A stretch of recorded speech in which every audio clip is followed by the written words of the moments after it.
another point, like looking at Colin and thinking about everything that he sacrificed, it got me thinking, are we as a society too selfish, or are people doing enough? We are a selfish society. I mean, that's what North America is. It's build as much as you can for yourself, for your family, for your kids and your kids' kids.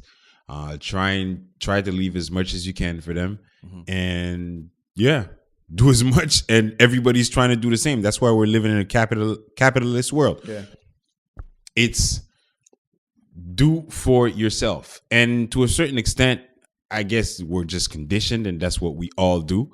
But the value of a man, I feel, is in how much he's willing to do for others that are not expecting shit from him.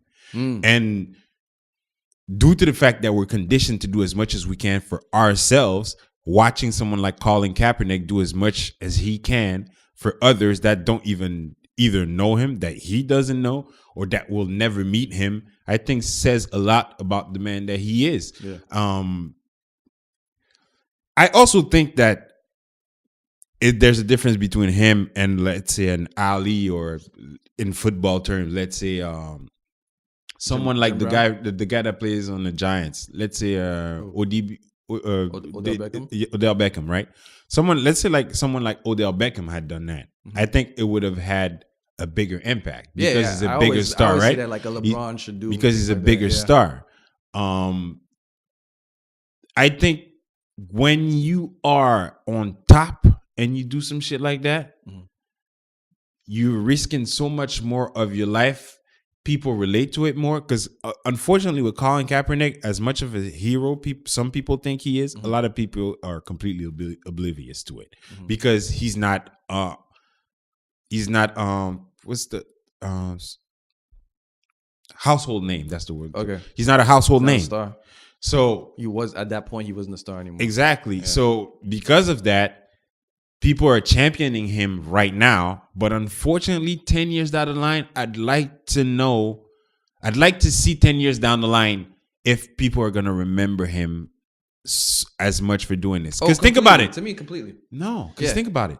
Mahmoud Abdul-Rauf did the same thing in the NBA. But Mahmoud Abdul-Rauf, it disappeared after a few weeks. Because the NBA shut him down. The same thing they did to Colin right now. They cut his contract. No team wanted to sign him, and it was easy also to add the Muslim thing to him to make him seem even more bad. And he just got muffled. But again, nobody remembers. It's a question of eras. It's not even that long. It's crazy. It's not even that long ago. But in the what is it, early 90s? It happened 93 maybe, I think. When that happened, whenever it was. Again, you didn't have outlets. 94, 95? Maybe, yeah. It was maybe 93, 94.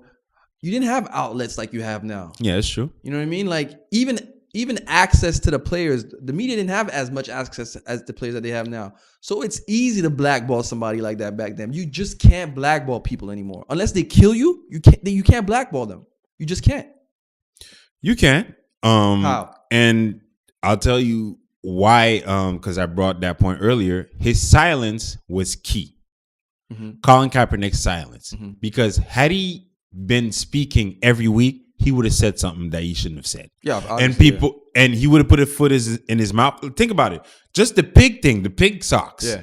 That was a big thing. That was the Fidel Castro t-shirt. Yeah. That was another big thing. So by being quiet and being a bit more absent, the narrative got twisted, but also got amplified that people that knew what the fuck they were talking about. Yeah. So with him speaking and saying things, they would have twisted his words and make him look even more bad than he does right now. And his silence helped him. The same way, I think, well, not the same way. Mahmoud Abdul-Rauf in his day, the silence killed him. But that's why though, because now you have it's not that it wasn't the silence that killed him. Yeah, because he could, the outlets didn't want him to come. Yeah, exactly. It's easy as an NBA exec to say, yo, call up ABC, which is they probably have the same parent company as whatever company, and say, yo, listen, don't do any interviews with him. It's super easy. Okay, my point. they silenced him. Mhm. Today, Colin Kaepernick is silencing him himself. Yeah. So you can't be blackballed. That was my point. You can't be blackballed these days. You can How? by coming out and speaking and putting your foot in your mouth. No, you can't be silenced because I get what you're saying, but if you know what you're saying and you're prepared, you can't be like if what's the name of that dude? Michael Eric Dyson. Yes. He speaks. Let's say he has the exact same narrative as Colin Kaepernick, right? Mhm. And he's probably his life is that's how he earns his money by speaking, right? Yeah. So he speaks every He's day, also and a they still can't professor, but silence him, right? If they wanted to silence him, the only way to do it again is to kill you, because you're gonna keep talking regardless. You're gonna find a way to get your word out there. So therefore, they can't silence you, man. There's no way to do it these days. Whereas again, back in the day, there was no. You could probably do a conference here and there, but whoever's at the head of the, like, let's say Mahmoud Abdul-Rauf did a conference somewhere. Mm-hmm. They could easily say, "Yo, don't film," and then you never know. Nobody will ever know that conference happened. But these days, every person in there is a media person because they have a phone and they're putting out or posting whatever you're saying. Therefore, you cannot stop. There's no way to blackball people these days. There's no way to stop them from putting out their narrative. And right now, we're talking about someone that may have you guys confused. The guy we're referring to is Mahmoud Abdul-Rauf. His real name was Chris Jackson. He converted to Islam just like Muhammad Ali and changed his name to Mahmoud Abdul-Rauf. He used to be an NBA player that used to protest the national anthem whenever it was played. He used to not even show up. I think he wouldn't stand in line for the national anthem. He would stay in either on the bench or in the locker room. And obviously, The bench probably. White America got offended and vilified the man because he did that. His message was, I'm Muslim.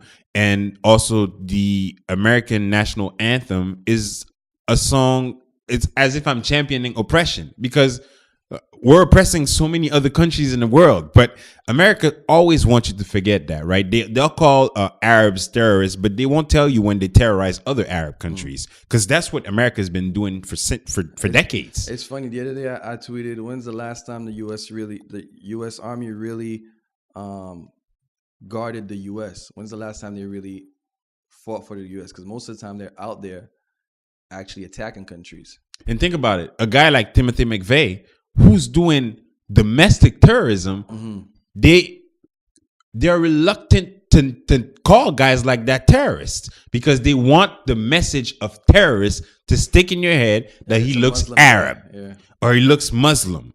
That's just, well, there's no Muslim look, but they want to make a look. They want to make a look for the Muslim man. So that's the thing. America a lot of times gives you small messages. Muslim right now, brother. They're giving you coded messages for certain things to stick to your. Hey, how many times blackballed? You're in the black.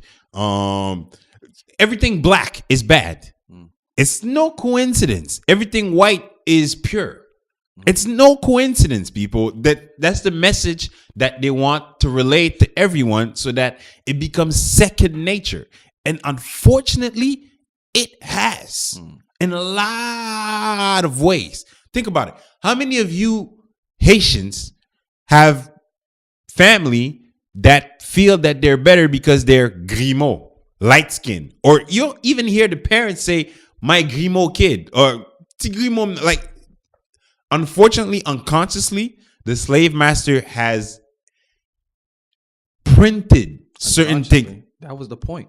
Well, but now we're unconsciously.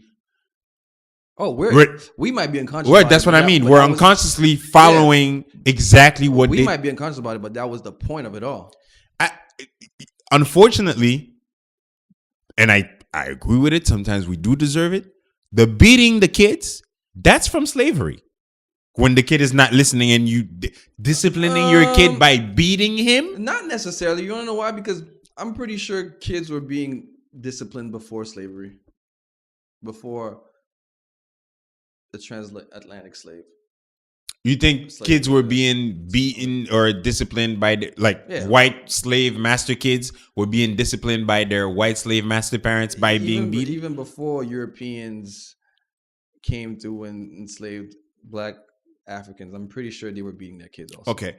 Now, do you agree that most black people are for disciplining their kids by when we say beating people, we're not saying like literally like beating down your kid, but discipline with a belt or with a similar object. Mhm. Do you agree that most black people are in agreement with disciplining your kids like that?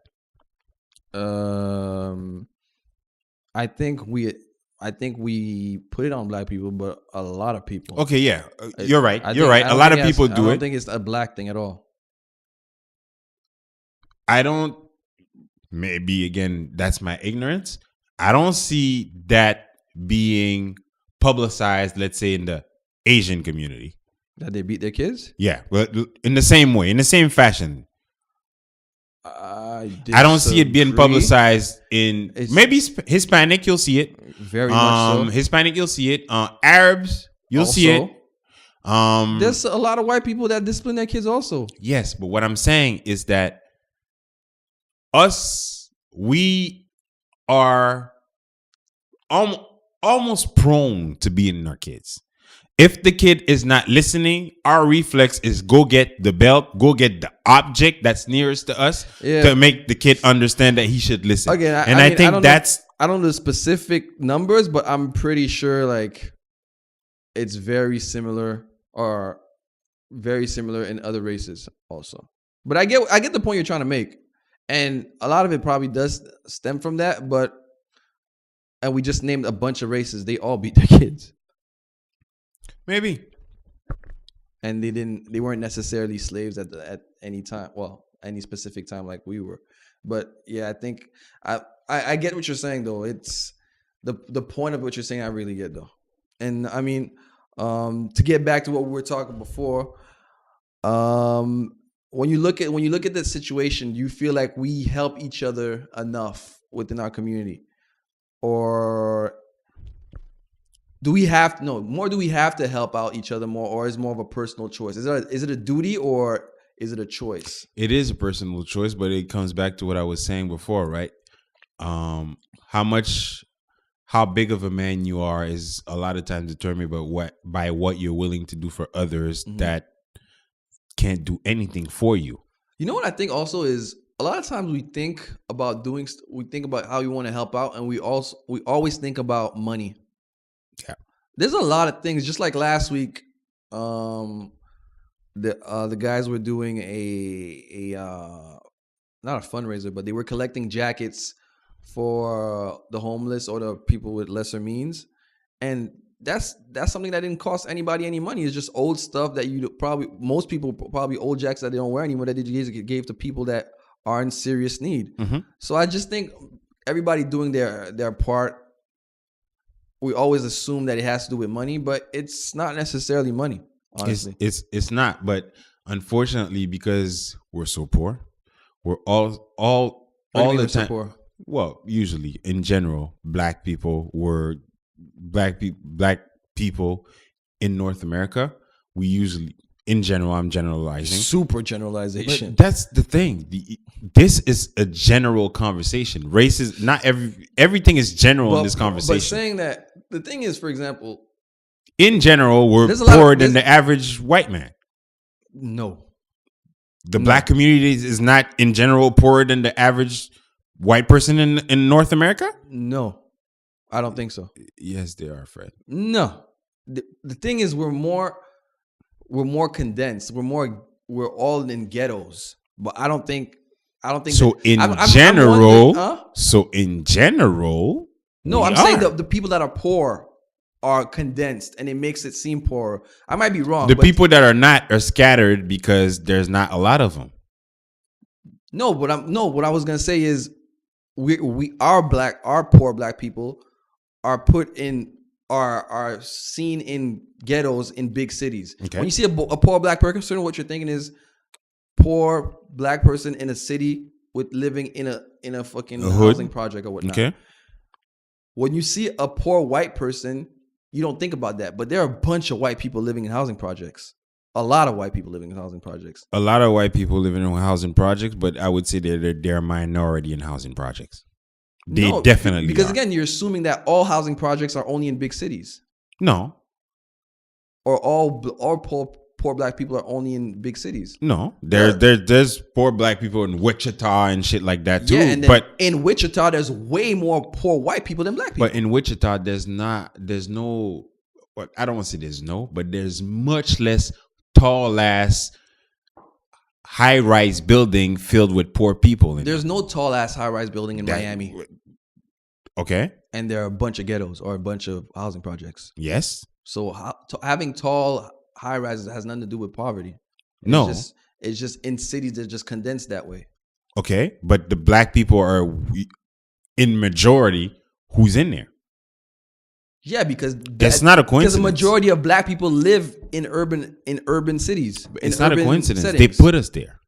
Regardless, but what you're saying is because you see black people in urban settings, that means that's the only place where there are poor people? No, I said in general, black people were poorer than the average white man.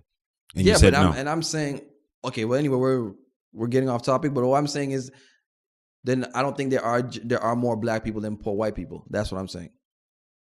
There aren't. That's not what I said. I said in general, black people, Mhm. we are poorer than them. First, well, your initial thing was that in general, black people are poor. No. Yeah, you said that. I said we're poorer than the average white person, and you said no. No, but the first thing you said was in general we're poor because you were saying that we can't help in out North because America, we're not poor in general. the average, if we did the average, we are below the poverty line. And the average of all black people in North You know what? I'm America, gonna check that we stat. are below the poverty line. And I beg to differ because what you're saying is 50% of black people are poor. More than 50% are below the poverty line. That's a big number. Poverty line, a lot of times, I think in Montreal, is what, 40,000 a year, maybe? Lesser than that. For an individual, it's lesser than that. Oh, for a family, I think it's 40,000. For two And parent a lot households, of 40,000. times, But think about it. A 40,000 household income, you probably know a lot of people that live pretty well on 40,000 household income. And the I point- was raised on less than that. And the point I was originally trying to make is not because you make $40,000, you and your wife, or the income of the household is $40,000, you can't help out. That's my thing. Now, coming back to the fact that we're always thinking money when we're thinking helping people. You don't, not because you're not rich that you can't help out. Again, the best example was last week when they were doing the coat drive. Like everybody has stuff that they don't use anymore. Everybody. Every spring I don't throw them out, but I bring them to Salvation Army. I bring like I just said, I just bring things to Salvation Army. So you don't have to necessarily dish out of your pocket to help somebody. And sometimes it's not even about bringing out stuff. It's about giving time. Like a lot of people go to community centers and I don't know, they teach classes or they coach basketball or all these things are things that help out the community. Because while you're doing these things, you're actually mentoring younger kids to become better than what people expect of them or what people expect of kids that comes from those neighborhoods. And what do you think is is the outcome of people? How may I say this?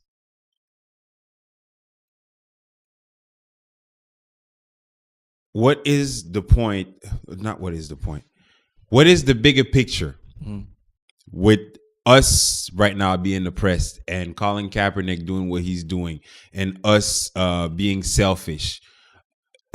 Being a selfish community, selfish society. Yeah. What is next? What should we do? What should we fight for? What should we strive for? I think first off, before fighting, we need to unite and better each other and help each other to become better. So before anything, we need to do that. And then we should start